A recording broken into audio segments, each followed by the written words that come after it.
Good morning students, welcome back again to the 11th class IP classes. In last class we have completed our last unit, that is the third unit, SQL. In today's class we are going to start a new unit, that is the introduction of emerging trends of the IT. Last class में हमने group by clause discuss किया था SQL का, उसी के साथ वो unit complete हो गया according to the latest revise syllabus of the CBSE. Now we are going to start our last unit, that is the unit 4, introduction to emerging trends of IT.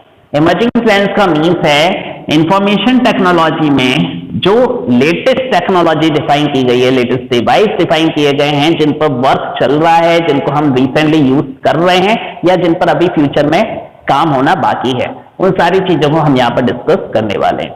तो emerging trends में बात करें, जो सबसे पहला term है that is the artificial intelligence.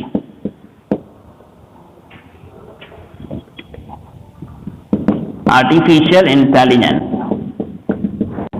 So what do you understand by artificial intelligence? Artificial intelligence एक ऐसा फीचर है कंप्यूटर साइंस का, प्लस कंप्यूटर साइंस के अलावा इसमें और भी ब्रांचेस का रोल होता है, electronics, electrical and so on. Artificial intelligence का मीन्स है दो तरह की इंटेलिजेंसी होती है. एक इंटेलिजेंसी होती है natural intelligence, that is the God made. दूसरी इंटेलिजेंसी होती है man made intelligence, that is the artificial intelligence. अगर हम ऐसी मशीन्स डेवलप करते हैं, we will try to develop machines that can take their own decision. अगर वो मशीन अपना खुद का डिसीजन ले सके तो वो कॉन्सेप्ट आर्टिफिशियल इंटेलिजेंसी में आता है. अगर हम कोई ऐसी मशीन डिफाइन करते हैं, we want to define a machine, we want to create a machine, अगर हम कोई ऐसी मशीन बनाना चाहते हैं जो अपना डिसीजन खुद ले कि कब उसे स्टार्ट होना है, कब उसे बंद होना है, कब उसे अपनी स्पीड कम करनी है, कब उसे अपनी स्पीड ज्यादा करनी है.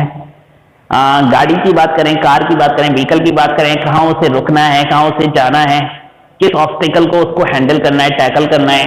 तो all these decision if taken by the machine self without the need of operator, किसी ऑपरेटर के बिना अगर वो मशीन अपना डिसीजन खुद लेती है तो वो आर्टिफिशियल इंटेलिजेंसी में आएगा. द रीजन इज दैट अगर मशीन अपना खुद का डिसीजन लेती है तो वो डिसीजन सिर्फ और सिर्फ तब पॉसिबल है जब मशीन के पास अपना खुद का ब्रेन हो. ठीक है, because brain is considered as controller of our body. तो मशीन के पास अपना खुद का ब्रेन तो नहीं है. खुद का ब्रेन का मीन्स नेचुरल ब्रेन तो नहीं है, लेकिन हम उसको मैन मेड ब्रेन प्रोवाइड करते हैं. मैन मेड ब्रेन, उस मैन मेड ब्रेन की वजह से जो इंटेलिजेंसी उसमें आ रही है, जिसकी वजह से वो अपना खुद का डिसीजन ले रही है, that intelligence is the artificial intelligence. उस इंटेलिजेंसी को ही हम आर्टिफिशियल इंटेलिजेंसी कहते हैं. अब मैन मेड ब्रेन किस तरह से पॉसिबल है? For that we will use suitable hardware as well as software. Man made brain को डिफाइन करने के लिए हम नेचुरल ब्रेन की स्टडी करते हैं और उस ब्रेन को इंप्लीमेंट करते हैं with the use of suitable hardware and software. तो हार्डवेयर में बहुत सारे हम प्रोसेसर का यूज करते हैं, because processors are use to process the conditions. बहुत सारी हम मेमोरी चिप्स का यूज करते हैं और हम एक ऐसा स्ट्रक्चर डिफाइन करते हैं, that structure is neuron based. हमारे ह्यूमन ब्रेन में न्यूरॉन्स एक ऐसे नर्व सेल्स होते हैं that are use to that are use to record the memory. जो भी आपका इंसिडेंट चल रहा है उनको रिकॉर्ड करने के लिए हम नर्व सेल्स का यूज करते हैं, जिन्हें न्यूरॉन कहते हैं. तो उन्हीं न्यूरॉन्स को अगर हम आर्टिफिशियल वे में इंप्लीमेंट करते हैं तो उसके लिए हमें सुटेबल हार्डवेयर एंड सॉफ्टवेयर की रिक्वायरमेंट होती है. हार्डवेयर में प्रोसेसर्स और मेमोरी चिप्स की रिक्वायरमेंट होती है, प्लस वायर्स होते हैं जिनको हम बसेस कहते हैं, इंटीग्रेटेड चिप्स आईसीज होती हैं एंड सो ऑन. सॉफ्टवेयर की बात करें, सॉफ्टवेयर के लिए हम प्रोग्राम्स यूज करते हैं and that programs are based on natural language as well as processing language, जैसे पाइथन जो लैंग्वेज आपने पढ़ी है, that is best suitable for developing such type of software.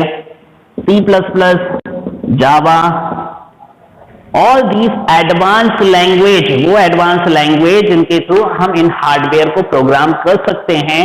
For that we are using such purpose. So the combination of such hardware and software will give a artificial brain and that brain is used to take the decision and that type of process comes under the artificial intelligence। आज artificial intelligence आप लोग देख सकते हैं, हालांकि अभी इस पे बहुत सारा काम होना बाकी है, बट कुछ जगह आप आर्टिफिशियल इंटेलिजेंसी देख सकते हैं। जैसे for example Google based products.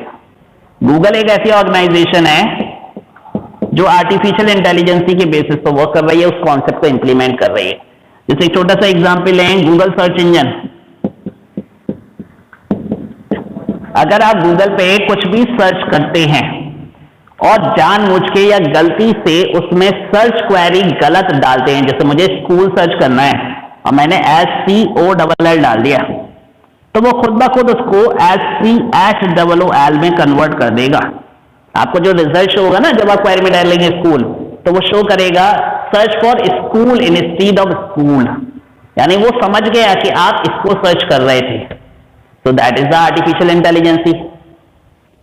Google पे वॉइस सर्च का भी ऑप्शन होता है। वॉइस सर्च में कुछ टर्म्स ऐसे होते हैं जो हम प्रॉपर नहीं बोल पाते, लेकिन फिर भी गूगल उसको अंडरस्टैंड करता है। So that is also the artificial intelligence. Google के प्रोडक्ट की बात करें तो G map, that is also known as the Google map.